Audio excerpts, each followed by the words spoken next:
एक बड़ा सुंदर प्रसंग है। इनका नाम है भक्त रामदास जी। और ये दक्षिण में गोदावरी के किनारे एक कनकावती नाम की नगरी थी, वहां ये रामदास जी रहते थे। ये चतुर्वर्ण के कुल के थे और ये अपने कुल परंपरा के अनुसार जो गृहस्थी की सेवा है वही सेवा करते थे। अत्यंत दैन्य और अत्यंत गरीब, सीधे पूरे शरीर में ठीक से पहनने के लिए वस्त्र भी नहीं थे, खाने के लिए कोई ऐसी व्यवस्था नहीं थी। अगर आज वो सेवा न करें जो उनके कुल की है तो दूसरे दिन उनके यहाँ रसोई नहीं जलेगी, ऐसी कोई अन्न की भी व्यवस्था नहीं थी। रोज का रोज कमाना और अपने परिवार का भरण पोषण करना, आए हुए अतिथि की सेवा करना, और सत्संग से बड़ा प्यार था उनको।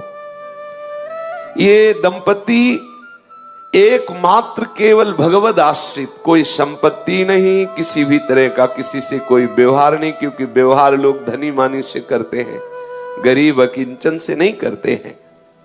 इनके एक लड़का था और ये सदैव अपने कुल की जो सेवा है वो जूता गांठने की, वो बीच बाजार में जाके बैठते, किसी के फटे पुराने जो पादुका है उसको सिलते, या कहीं ऐसा संयोग बन जाता तो नई पादुका बना के बेचते, जो उससे मिलता उससे अपने परिवार का पोषण करते और सत्संग जाते।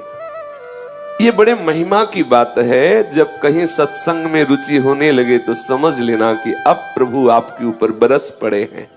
सत्संग में रुचि होना अर्थात भगवत प्राप्ति का मार्ग खुल गया है, क्योंकि सत्संग सुनने वाले को निश्चित निश्चित अविद्या का नाश करके भगवत अनुराग की प्राप्ति होती ही होती है। सत्संग से विवेक प्रकट होता है, विवेक जो है मोह का नाश कर देता है। सत्संग में सबसे पीछे जाके बैठते और जो वैष्णव भगवत चर्चा करते, ये उनके मुख की तरफ ताकते रहते। कोई पढ़े लिखे तो थे नहीं, तो जो बात समझ में आती नहीं तो बस सुनते, और जब भगवान नाम कीर्तन होता तो नाचने लगते। उनका साहस भी नहीं हुआ कि उन वैष्णव से कह सके कि आप हमें दीक्षा दीजिए। बस सत्संग में जो नाम कीर्तन होता उसी नाम को उन्हें पकड़ लिया।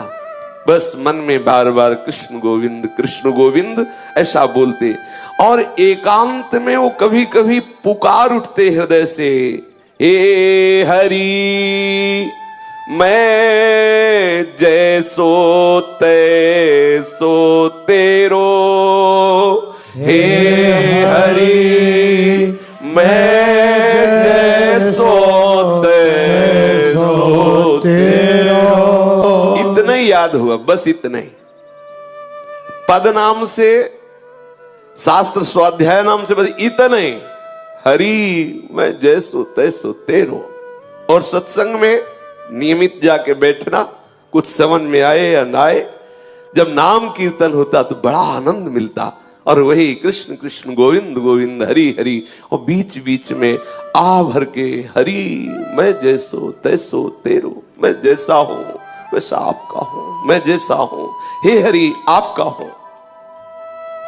तीन प्राणी, स्वयं, पत्नी और पुत्र, जो इस सेवा से उनको अर्थ मिलता, उससे परिवार का पोषण, कोई अतिथि पधारता उस अतिथि की सेवा, और जो सत्संग में जाते हैं नियमित, बस उनके हृदय में एक बात बैठ गई, कैसे इस जगत के मालिक को रिझाऊं।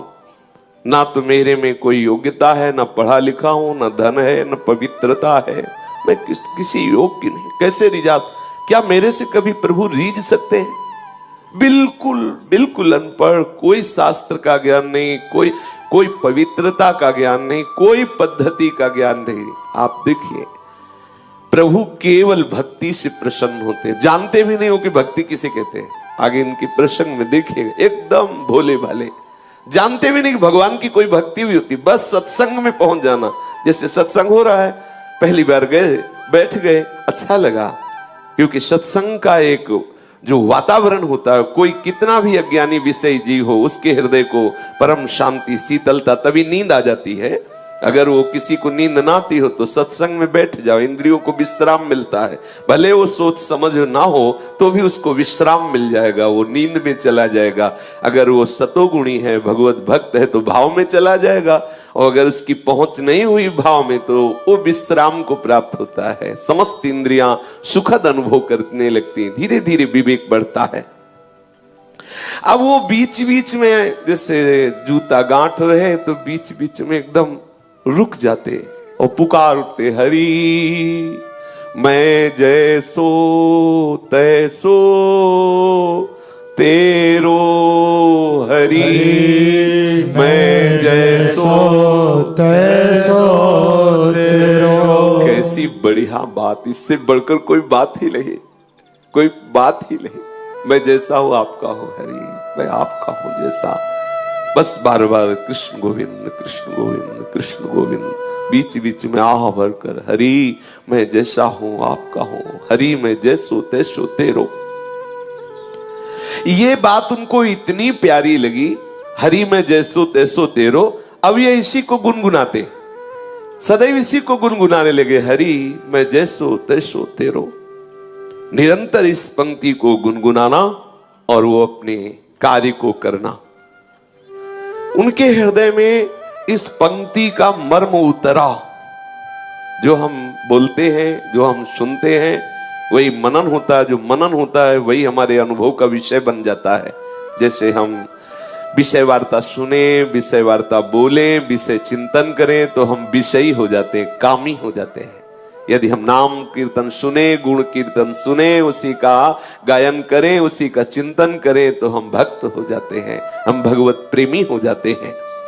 तो वो बार बार इसी का गान करते हुए, इसी का चिंतन करते हुए इसके मर्म को प्राप्त हो गया। मर्म को प्राप्त होने का मतलब भगवत संबंध हृदय में आ गया। मैं हरि का हूं, हरि मैं जैसो तैसो तेरो। ये पंक्ति गुनगुनाना सचमुच चमत्कार हो गया। उसके मन की स्थिति का परिवर्तन इस सूत्र ने कर दिया, हरि मैं जैसो तैसो तेरो। प्रभु तो भाव के भूखे हैं, वे श्रद्धा रहित, प्रेम रहित, अपनापन रहित कोई वेद मंत्रों का कितना भी उच्चारण करे, कितना भी पाठ करे तो उसका पुण्य होगा, भगवान थोड़ी प्रसन्न हो जाएंगे। प्रभु तो केवल केवल भाव, आपके आंतरिक भाव को स्वीकार करते हैं। रामदास जी का एक विशुद्ध सरल भाव, हरि मैं जैसो तैसो तेरो। कभी कभी वो आंसू बहाते हुए ये गान करने लगते, हरि मैं जैसो तैसो तेरो। अब एक दिन की बात कि एक चोर मंडली किसी धनी मानी भक्त के घर में गई, जो गृहस्थ भक्त होते हैं, खूब धन संपदा थी। तो उनके यहां सालीग्राम भगवान सिंहासन में थे, और सिंहासन स्वर्ण का था, छत्र भी स्वर्ण का। तो चोरों ने सब कुछ चुराया, सिंहासन छत्र सहित सालीग्राम भी चुरा लिए।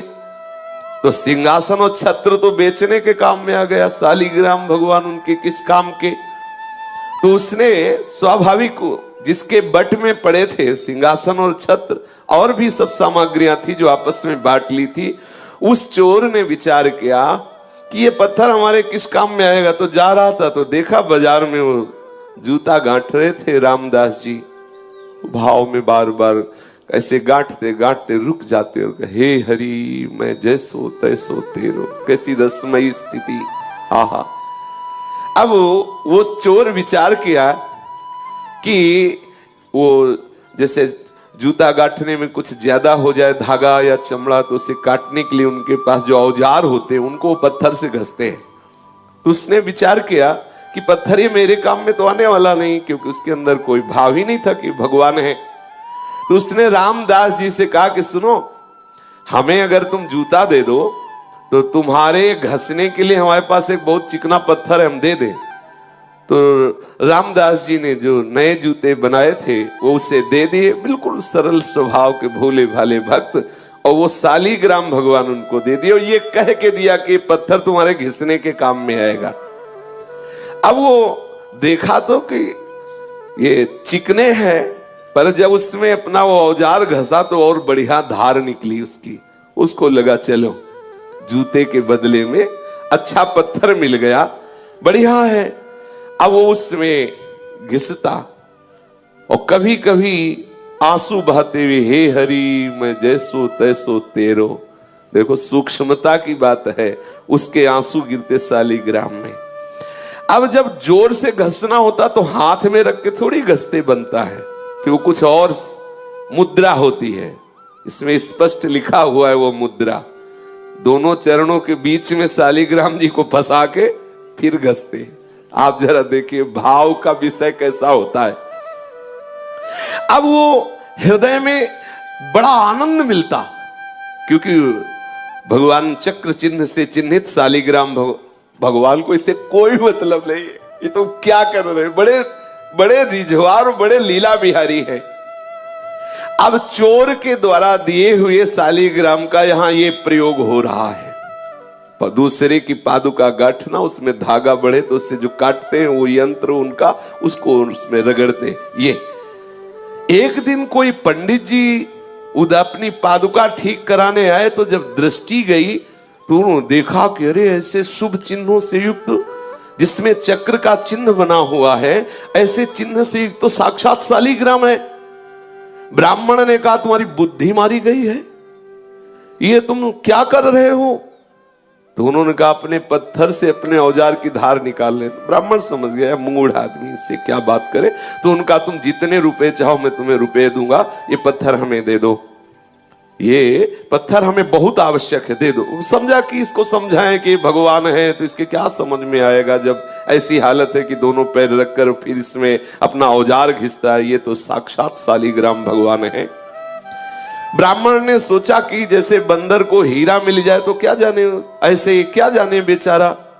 उन्होंने कहा कि तुम जितना रुपया चाहो मैं तुम्हें दे सकता हूं, तो ये हमें पत्थर तुम दे दो, मुझे अच्छा लगा, ये पत्थर मुझे दे दो इसलिए मैं ले रहा हूं। अब उसने कहा कि मेरे तो बहुत काम में आए हैं ये पत्थर, लेकिन तुम्हारी इच्छा है तो मैंने ना पैसे दे के लिए हैं और ना तुमसे पैसे लेना है, आप ले जाओ, कोई बात नहीं है। ब्राह्मण ये सुन करके आनंदित हुआ और उसने वो शालिग्राम भगवान ले लिए। ब्राह्मण से कहा कि जो मैं मेहनत करता हूं जूता गांठ करके, उससे जो मिलता है मेरे परिवार का, उससे भरण पोषण होता है, मुझे इस पत्थर के बदले में कोई धन नहीं चाहिए, ले जाओ। कोई मुझे हवेली नहीं बनवानी, कोई मुझे सुख पूर्वक नहीं रहना, क्योंकि अगर सुख पूर्वक रहूंगा तो मैं भूल जाऊंगा प्रभु को, इसीलिए मैं जानबूझ करके उतना ही कमाता हूं जितने से रोज उधर भर जाए। इतना कह करके रामदास जी ने वो पत्थर दे दिया जो शालिग्राम भगवान है। पंडित जी ने देखा दुर्लभ सद्गुणों से युक्त तो शालिग्राम, बड़े आनंदित हुए, घर में आए, सुंदर जल से दुग्ध से अभिषेक कराया, सुंदर सिंहासन में विराजमान किया, षोडशोपचार मंत्रों से पूजन किया और ये विचार किया कि भगवान मेरी इस चेष्टा से प्रसन्न होंगे, क्योंकि वहां क्या सुख पा रहे थे और यहां हम उनको क्या सुख पहुंचा रहे। मंत्रों से उच्चारण करना, पंचामृत से स्नान कराना, तुलसी जी ऊपर विराजमान करना, आदि आदि जो पद्धति से सेवा पूजा है। अब पंडित जी की इस प्रकार की सेवा पूजा से ठाकुर जी असंतुष्ट हो गए। अब लियो कैस न जाने कौन से गुण पर दया निधि रीझ जाते हैं। आहा, पंडित जी पूरी पूजा विधि जानते थे, पर हृदय से प्रभु के प्रति अपनापन नहीं था, भक्ति नहीं थी, प्रेम नहीं था। और ये अब आप समझ लो किस कोटि के भक्त है, कुछ ज्ञान ही नहीं है, परंतु इनके हृदय में है कि मैं प्रभु का हूं, प्रभु मेरे हैं। कभी कभी आंसू बहाते तो वो आंसू जो शालिग्राम भगवान के ऊपर गिरते, उससे बड़ा पंडित जी का पंचामृत नहीं। और जो आह भर के पुकारते कृष्ण कृष्ण गोविंद गोविंद हे हरि मैं तेरा, इससे बढ़कर वेद मंत्र अच्छे नहीं लगे ठाकुर जी को। ठाकुर जी ने स्वप्न में एक वैष्णव का रूप धारण किया और उन ब्राह्मण से कहा कि तुम सीधे हमको उन रामदास के पास पहुंचा दो। हाँ, कहा कि ये तुम्हारा षोडशोपचार पूजन, ये पंचामृत अभिषेक और ये तुम्हारा सिंहासन में विराजमान करना मुझे बिल्कुल अच्छा नहीं। मुझे उसकी सूखी रोटी और आह भरी पुकार ने खरीद लिया है। मुझे वहीं पहुंचाओ। अब जब स्वयं स्वप्न में भगवान ऐसा आदेश कर रहे हैं तो उसके तो होश उड़ गए ब्राह्मण के, कि हम तो जिसे समझते थे कि वो तो अनपढ़ है, गंवार है, प्रभु इतना उसे प्यार करते हैं। अब हाथ में सुंदर वस्त्र पर शालिग्राम भगवान को लिया और भगवान से कहा कि आपको पता है कि आपके ऊपर वो औजार घिसता है, चंदन तिलक लगाने की बात जाने दो, सिंहासन में विराज वाले पैर रख के आप पे औजार घिसता, तुमको वो पसंद है। और ये षोडशोपचार पूजन, पंचामृत से स्नान, ये सब। प्रभु ने कहा जब वो आंसू बहाते हुए नाम बोलता है ना, कृष्ण गोविंद हे हरि मैं तेरा, मुझे इतना सुख मिलता है कि वेद मंत्रों से मुझे सुख नहीं मिलता। और जब वो मेरे ऊपर पैर रखता है तो मुझे ऐसा लगता है वो आत्मसमर्पण कर रहा है पूरा। ये यही है, इनसे कौन पार पावे। सर्वलोक महेश्वर जितने भी ज्ञान के सूत्र हैं सब इन्हीं से प्रकट हुए, इनसे कोई पंडित क्या पार पा सकता है। बोले जब वो चरण रखता है, दबाता है चरण से ऐसे, तो मुझे लगता है कि पूरा अपने आप को समर्पित कर रहा है, आत्मसमर्पण कर रहा है। मुझे बहुत सुख मिलता है, तुम्हारे चंदन और कस्तूरी के लेप और इत्र से मुझे जो सुख नहीं मिलता उसके घसने से सुख मिलता है। अब राजी, आप राजी तो फिर किसकी क्या बस चले। ठाकुर जी राजी। अब वो जो ब्राह्मण था जिसको एक गर्व था कि मैं ऊंचे कुल में हूं और मैं पूजा का विधान जानता हूं, मेरी दासता से, मेरी पूजा से शालिग्राम भगवान प्रसन्न हो जाएंगे। आज वो बहुत दैन्य हुआ कि मेरे दुर्भाग्य की आज तक मुझे वो प्राप्त नहीं हुआ जो रामदास को प्राप्त है, क्योंकि स्वयं ठाकुर जी वहां जाना चाहते हैं। ये विचार करके शालिग्राम को लेकर के रामदास जी के घर जाना निश्चय किया उसने, और मन में बहुत जलता जा रहा था कि मैं ब्राह्मण तो हूं लेकिन आडंबरी हूं। मेरे अंदर वो बात नहीं आई जो उस दैन्य भक्त रामदास के हृदय में आई। बार बार शालिग्राम को हृदय से लगा के विकल होकर कहने, देखो ये है किसी भी तरह से भक्त का संग हो जाए, किसी भी तरह। ये रामदास जी के दर्शन की, देखो ये दर्शन का प्रभाव। अब वो दैन्य होके जा रहा है, क्या प्रभु कभी मेरे भी हृदय में भाव आएगा? जैसी रामदास की भक्ति से आप प्रसन्न, क्या कभी मेरे अंदर भी भक्ति आएगी? मेरी पूजा आपको पसंद नहीं तो प्रभु मेरे को भाव दे दो, जिससे मैं रामदास जी जैसी भक्ति कर सकूं। अब आई बात, ये जो ब्रह्मणत्व का अभिमान, वेद ज्ञान का अभिमान धूर धूषरित हो गया। इसीलिए लिखा है, तिनकी संगति रहत जाति कुल मद सब नंसई। भगवत प्रेमी महात्मा का संग होते ही जाति का अभिमान, कुल का अभिमान, विद्वता का अभिमान, ये सब नष्ट होने लगे। देखो नष्ट हुआ अभिमान। अब वो डरा हुआ सा ब्राह्मण शालिग्राम भगवान को एक कपड़े में रख करके रामदास जी के घर आया और देखा तो होश उड़ गए।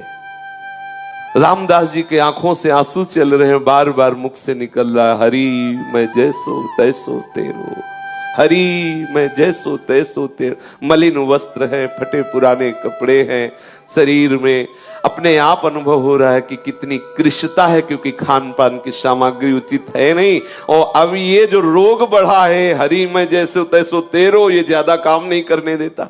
क्योंकि मन में जब आनंद की उन्मत्तता होती है तो कौन बाहरी लोगों से बात करे, कौन बाहर जाकर के बैठे जिससे चार लोग आके खड़े हो। वो एकांत घर में बैठे बस बार बार पुकारना अच्छा लगता। उसको ये भी पता नहीं कि भक्ति है, ये भी पता नहीं, बस बार बार हृदय में यही अच्छा लगता, कृष्ण कृष्ण गोविंद गोविंद हे हरि मैं जैसो तैसो तेरो।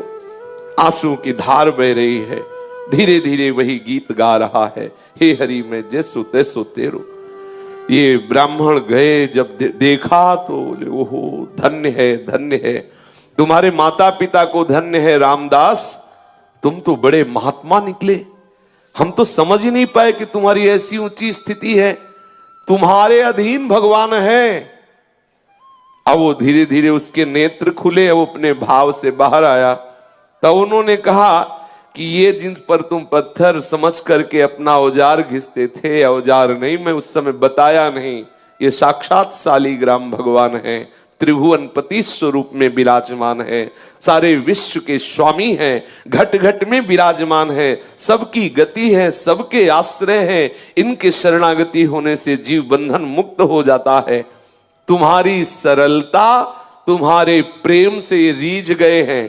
जब मैं इनको ले गया, इनको पंचामृत से अभिषेक किया, वैदिक स्तोत्रों द्वारा इनकी स्तुति की, इनकी सेवा की, इनको भोग लगाया सब, लेकिन इनको पसंद नहीं आया।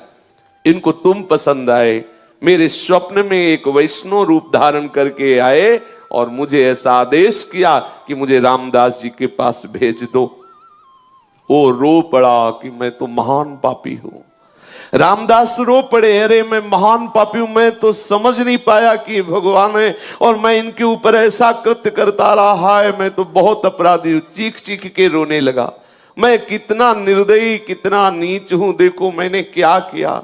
बस ब्राह्मण तो खड़ा का खड़ा रह गया, वो भाव में डूब गए और हे करुणा समुद्र प्रभु, मैं कैसे आपको रिझा पाऊं, तुम मुझे कितना प्यार करते हो और मैं कितना नीच हूं। ऐसे बस पुकारने लगा, रोने लगा।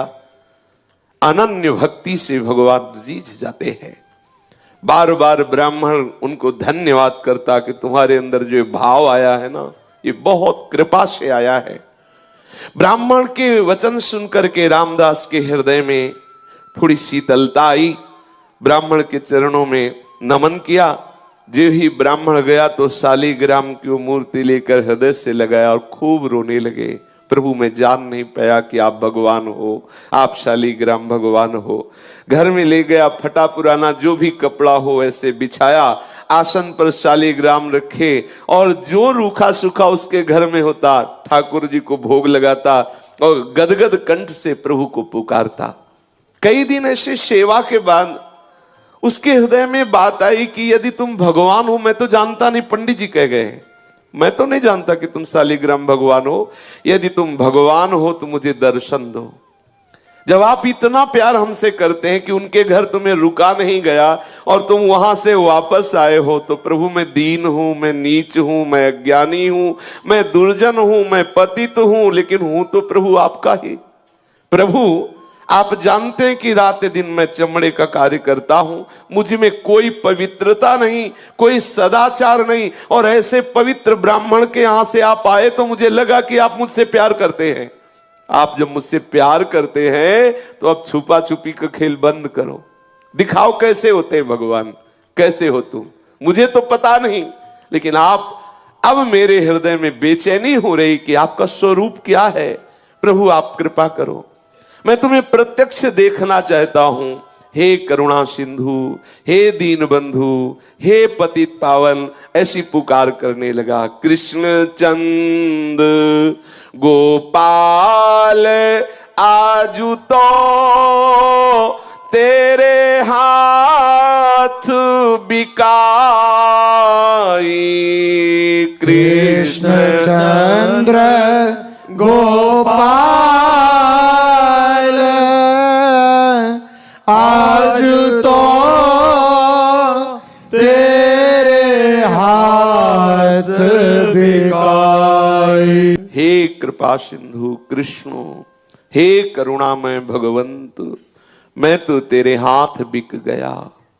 हे प्रभु, हे मोर मुकुट धारण करने वाले, हे वैजंती माला धारण करने वाले, हे कृपा सिंधु पीतांबरधारी, आप मुझे दर्शन दीजिए, अपनी कृपा से आप दर्शन दीजिए। मैं तो पतित हूं, नीच हूं, पर शरणागत हूं, शरण गए की लाज रखिए प्रभु। अब मेरे हृदय में बड़ी विकलता हो रही, मैं आपका दर्शन चाहता हूं।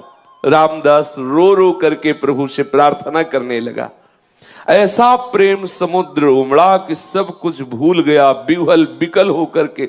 ये विकलता प्रभु को खींचती है, उस अव्यक्त सत्ता को व्यक्त करती है। ये विकलता है, यही है, पर माया का पर्दा उड़े हुए है। जब हम ऐसे विकल हो जाए, जैसे मछली जल के बिना तड़पती है, ऐसे हमारे अंदर विकलता हो और रहा नहीं जा रहा। देखो कैसी स्थिति आ गई, अब जिया नहीं जा रहा, विकलता हो गई। चीख चीख करके अपने घर में रो रहा है। शालिग्राम ठाकुर जी सामने हैं, रो के कह रहा मुझे दर्शन चाहिए। सब भूल गया। कभी कभी तो ऐसा भाव आ जाता कि नाच नाच के रिझाता कि मेरे नृत्य से रीझ जाओ। कैसी शोभा, फटे पुराने कपड़े हैं, कृष्ण शरीर है, और भाव में भीना हुआ सामने एक कपड़े में विराजमान शालिग्राम, नाच नाच के ये भाव की इसी नृत्य से रीझ जाओ प्रभु। मुझ गरीब के पास तो कुछ रिझाने के लिए नहीं है। कभी रो रो के प्रभु मेरे रोने से रीझ जाओ। ऐसी भावना से वो विकल होकर प्रभु से पुकारने लगा। अब तो प्रेम के जो अष्ट सात्विक भाव हैं उसके हृदय में उदय होने लगे। कभी हंसता, कभी रोता, कभी चुप शांत बैठ जाता, कभी गान करता, कभी हे हरि मैं जैसो तैसो तेरो, ऐसा पुकार उठता। उसके हृदय में इतनी जोर से लालसा जागी कि प्रभु का वियोग इससे असह्य हुआ और प्रभु को असह्य हो गया अब रुकना। ये है भक्त की सामर्थ। असह्य हो गया प्रभु को भी रुकना। आप प्रभु नहीं रुक सकते, विकलता हो गई। आहा, प्रभु विकल हो गए। अब वो गदगद कंठ से हे वंशीधर, हे मदन मोहन, जोर जोर से पुकारने लगा। हे वंशीधर, हे मदन मोहन, तुम्हारे चरणों में बार बार नमस्कार है। मुझ गरीब की पुकार सुनो। कहाँ हो आनंदमय, कहाँ हो श्याम सुंदर, मुझे दर्शन दो, ऐसे पुकारने लगा। प्रभु यद्यपि मैं समझ रहा हूं कि जैसे छोटा सा बालक चांद को खेलने के लिए मांगे, ऐसे ही मेरी बात है। कहां मैं नीच अधम, कहां बड़े बड़े तपस्वी ऋषि जो आपको दुलार करते रहते ध्यान के द्वारा, कहां मैं अपवित्र। पर प्रभु मैं हूं तो आपका ना। मैं क्षुद्र हूं, दीन हूं, नीच हूं, जैसा भी हूं आपका हूं। पर अब मेरे हृदय में एक ही है, आपके दर्शन नहीं मिलेंगे तो मैं प्राण त्याग दूंगा। मैं नहीं जी सकता आपके बिना। क्या करूं, मुझसे जिया नहीं जा रहा। ये स्थिति है। कैसी कृपा होती प्रभु की अपने भक्तों पर, प्रभु के बिना अब जिया नहीं जा रहा। ये मतलब अब इस बात में केवल वाणी लड़खड़ाती है। ये केवल प्रभु देते हैं, भजन साधन वो सब एक तरफ। ये बात अब जिया नहीं जा रहा। वो हृदय में ऐसी विकलता, एकांत बैठा हुआ पुकारता रहता है, अब जिया नहीं जा रहा। ये बात जिनके हृदय में आ गई, बस मिलन नजदीक है। जब जिया न जाए, नहीं खान पान ते भावे, नहीं कोमल वसन सुहावे, सब विषय लगे ते खारा है, हरि आशिक का मग्न। अब कुछ अच्छा नहीं, बस अब जीवन है तो हरि से है, अगर नहीं मिले तो जीवन नहीं। ऐसी विकलता हृदय में। अब मैं तुम्हारे लिए ही जी रहा हूं, बस हमारा जीवन प्रभु के लिए है। प्रभु यदि आप न आए तो इस जीवन का अंत हो जाएगा, क्योंकि आप कुछ सुहाई नहीं दे रहा। मैंने तो कभी जाना ही नहीं कि तुम प्रभु हो। देखो मैंने आपका निरादर किया, पर आपने प्यार किया। मैंने निरादर किया, मैंने जाना ही नहीं कि तुम शालिग्राम के रूप में चोर के द्वारा मेरे पास स्वयं आए हो। मैंने जाना ही नहीं। मैंने तो औजार घिसा, आपके ऊपर चरण रखे, आपको माना ही नहीं कि आप भगवान हो। लेकिन आप मुझसे प्यार करते हो। मैं उसी प्यार की दुहाई दे के कह रहा हूं कि आप मेरे से मिल जाओ, मेरे से मिल जाओ हे कृपा सिंधु। तभी मेरे अंदर ये हिम्मत आई कि मैं ऐसा कह सकूं कि मेरे से मिल जाओ। दीन दयालु, मेरा साहस आपकी कृपा पर निर्भर है। बोलो, आप एक सदाचारी वेदज्ञ ब्राह्मण के यहां जाकर भी संतुष्ट नहीं हुए, मुझ मैले कुचेले आचरण वाले के घर आए प्रभु, इसीलिए मेरा साहस हो रहा है। आप एक बार मेरे नेत्र गोचर हो। यदि दर्शन ना देना होता तो ये आपने ललक क्यों लगाई? ये आपने ललक क्यों लगा? आप क्यों आए मेरे पास? क्यों मुझे सत्संग में ले गए? क्यों वो बातें सुनाई? क्यों अपना नाम अपनी जिह्वा पे लाए? क्यों ऐसी लीला की? मैं तो जैसा था वैसा पड़ा रहता, लेकिन आपने ही ये ललक लगाई, आप ही मुझे आगे बढ़ाए। तो अब आप मिल जाइए प्रभु, मैं जैसा हूं तुम्हारा हूं, अब मिल जाइए। बस बार बार यही, एक बार सांवरे ये अपना चांद सा मुखड़ा मुझे दिखा दो। मेरा चित्त विकल हो रहा है, हे मेरे मनमोहन, करुणा की वर्षा कर दो। इस दीनहीन कंगाल के पास कुछ ऐसा नहीं है जिससे मैं तुम्हें रिझा पाऊं। इस प्रकार विकलता हुई। भक्त का विशुद्ध भाव भगवान को अधीन कर लेता है।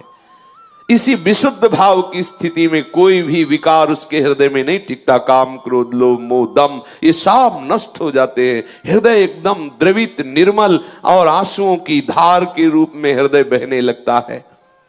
रामदास जी की प्रेम भरी पुकार सुनकर के उस सर्वेश्वर प्रभु स्थिर न रह सके। वो एक वैष्णव का रूप बनाया और रामदास जी के घर पहुंचे। रामदास जी के तो आंसू चल रहे थे, प्रभु से पुकार रहे थे। वो मस्ती में झूम रहा था, कभी कभी नाच पड़ता, कभी कभी अश्रु प्रवाह करते हुए कुछ बड़बड़ाता जो समझ में भी नहीं आता। कभी कभी शालीग्राम की मूर्ति उठा के हृदय से लगाता, चूमता, अपने नेत्रों में लगाता। कभी कभी मूर्ति लेके नाचने लगता, कभी मूर्ति को रख के साष्टांग दंडवत करने लगता। ऐसे और भगवान वहां खड़े हैं वैष्णव रूप। प्रेम दशा का निरीक्षण करके मुस्कुराते हुए उससे बोले, अरे भैया, ये तू नाच कूद क्यों मचा रहा है? कुछ मिल गया क्या तेरे को? ये बड़बड़ा क्या रहा है? ये काम धंधा छोड़ करके ये हाथ में क्या लिए है शालीग्राम के लिए? प्रभु वैष्णव रूप में घर गए और ऐसा पूछा। रामदास जी को आवाज सुनाई दी तो बाह्य चेतना हुई, आंख खोल करके देखा कोई वैष्णव है। साष्टांग दंडवत प्रणाम किया। सामने देखा दिव्य मूर्ति, द्वादश तिलक लगाए हुए कोई वैष्णव खड़ा है। विनीत भाव से हाथ जोड़कर कहा, प्रभु मैं तो महामूर्ख और अपवित्र नीच प्राणी हूं, मेरे से अपराध ही बनते रहते। मैं क्या आपके प्रश्नों का जवाब दूं कि मैं किसको लिए हूं, क्या बड़बड़ा रहा हूं, क्या बोल रहा हूं?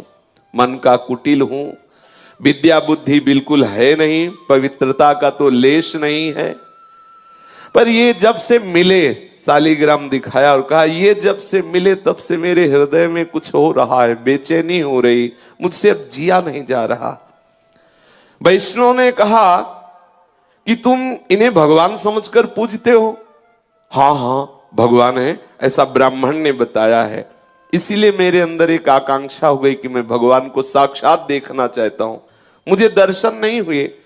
मुझे लगता है कि मुझे पूजा विधि नहीं आती है, कोई मंत्र आदि नहीं आता। जैसा मन में आता वैसे सेवा करता हूं, जो मन में आता वैसा बोलता हूं। क्या दीन दयालु प्रभु मेरे पे रीझ जाएंगे? ओ वैष्णव से ऐसा रामदास जी पूछते हैं।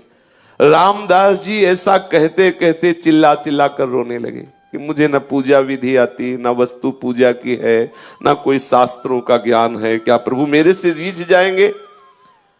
वैष्णव वेशधारी भगवान ने आश्वासन दिया और कहा कि भाई ये तो ठीक है जो तुम कर रहे हो, लेकिन भगवान के दर्शन की बात तुम्हारे हृदय में आई, ये ठीक नहीं है।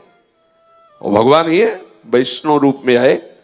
अरे बड़े बड़े देवता, योगी, मुनिजन कितने काल तक तपस्या करते हैं, ध्यान धरते हैं, समाधि में रहते हैं, वो दर्शन नहीं पाते, तो तुम जैसे मनुष्य को कैसे भगवान दर्शन देंगे? मेरी बात मानो, ये दर्शन की बात तो छोड़ो और अपना काम धंधा करो, थोड़ी देर भजन साधन कर लिया करो जैसे कर रहे हो। वैष्णव की इन बात को सुन करके मानो रामदास का हृदय फट गया हो। उनकी आंखें खुली की खुली रह गई। आह भर कर तो क्या मुझे भगवान नहीं मिलेंगे? आह, ये प्रीति है। यही भगवान देखना चाहते कि कैसा मेरे भक्त में मेरे मिलन की व्याकुलता होती है। आंखें खुली की खुली रह गई। वैष्णव कह रहे हैं भगवान का दर्शन बड़ा दुर्लभ है। योगी मुनियों के समाधि भाव को प्राप्त महात्माओं के ध्यान में भी जो नहीं आते, वो मुझ जैसे नीच को कैसे दर्शन देंगे? बात ठीक कह रहे ब्राह्मण देवता, वैष्णव देवता। वो विकल हो गए, आंसू गिराने लगे और कहने लगे, देव आपका कहना सत्य है, मैं बिल्कुल अधिकारी नहीं हूं कि मुझे भगवत साक्षात्कार, पर क्या करूं, अब मुझसे जिया नहीं जाता। ये खास बात है, जिया ना जाए, प्रभु के बिना रहा ना जाए। मैं नीच हूं, पापी हूं। मेरे पाप और नीचता को देखने पर लगता है कि कभी भगवान मुझे नहीं मिलेंगे। पर प्रभु पता नहीं, मेरे हृदय में एक आनंद की लहर उठती है। ऐसा लगता है प्रभु मिलेंगे, ऐसा लगता है प्रभु मिलेंगे, क्योंकि मेरे हृदय में ऐसा आता है प्रभु मुझे प्यार करते हैं। ऐसा लगता है मेरे को, यद्यपि मैं किसी योग्य नहीं हूं, पर हृदय में ऐसा लगता है प्रभु मिलेंगे। ऐसा लगता है ये दया के समुद्र प्रभु मुझे जरूर दर्शन देंगे, मुझे ऐसा लगता है। जैसा रूप रंग उनका हो, जैसा उनका शास्त्रों में वर्णन किया गया हो, जैसे सुहागिनी स्त्री केवल अपने पति को ही देखती है, ऐसे ही हे वैष्णव देवता, मेरा हृदय केवल केवल प्रभु के लिए है। आप बिना दर्शन किए मुझे चैन नहीं, मेरे हृदय में लगता है कि वो मुझे मिलेंगे। मेरे स्वामी बड़े करुणा सिंधु, तुम भले ऐसा कह रहे हो, चाहे जो कुछ हो मुझे दर्शन मिलेंगे, और ऐसा कह के नाचने लगा, मुझे मिलेंगे, अवश्य मिलेंगे। यही बार बार सत्संग में जैसे कहते हैं, निश्चय करो इसी जन्म में भगवत प्राप्ति होगी। कोई आके कहे तो इस बात से मत टलना, मुझे इसी जन्म में प्रभु मिलेंगे। आपका ये बार बार चिंतन निश्चय प्रभु को विवश कर देगा, और वो आपसे प्रभु का मिलन हो ही जाएगा।